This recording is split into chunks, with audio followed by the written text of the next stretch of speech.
வள்ளுவனை பத்தி பெரியார், இந்த ஈவரா வெங்காயம் நீ என்ன சொன்ன? கம்பனை பத்தி இந்த ஈவரா வெங்காயம் நீ என்ன சொன்ன? அந்த வரிகளை பேசு. கருப்பு கரைசி கண்ணகிய நீ என்ன சொன்ன? அதப்புறம் வரிசைப்படுத்தி நீ பேசு.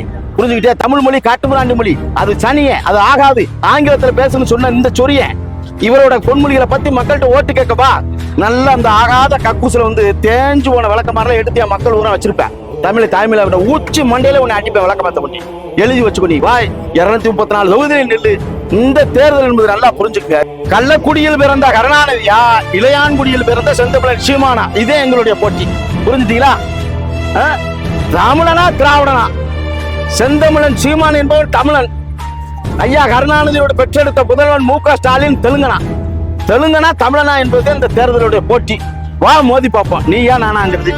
77 ஆண்டு காலத்திற்கு மேலாக இந்த மண்டில திராவிடர் கழகம். நல்லா புரிஞ்சுக்கணும். இவன் திராவிடம் வந்தது இந்த பகுத்தறிவு பேசுறேன், சாதி ஒழிப்பு பேசுறேன், நட்டம தூக்குன 2 உடச்சுன்னு சொல்றான்ல. நல்ல தாய், நல்ல ஆத்தாளுக்கு அப்பனுக்கு பிறந்தவனுக்கு பதில் சொல்லணும். அவன் புரிஞ்சுப்ப, நல்லா புரிஞ்சுப்ப. திராவிடர் கழகம் ஆரம்பிக்கப்பட்டது, திராவிட முன்னேற்ற கழகம் ஆரம்பிக்கப்பட்டது, அண்ணா திராவிட முன்னேற்ற கழகம் ஆரம்பிக்கப்பட்டது, மறுமலர்ச்சி திராவிட முன்னேற்ற கழகம் ஆரம்பிக்கப்பட்டது.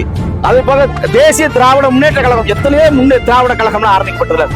ஒரு தமிழன் தலைவனாக இருக்கு தொப்பு இல்லையா? பக்கு இல்லையா? நீ சொல்லுங்க. 70 ஆண்டு காலத்திற்கு முன்னாடி இது ஏன் மண்ணு, ஏன் நிலம், ஏன் மொழி?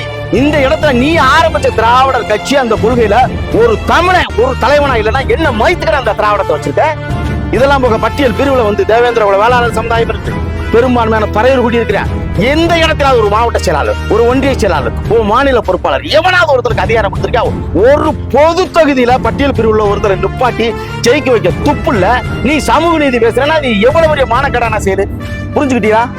இதை நாங்க அறுப்போம். எங்க அடுத்த தலைமுறைக்கு நாங்க செய்ய வேண்டிய கடமை அது. நல்லா புரிஞ்சுக்கணும்.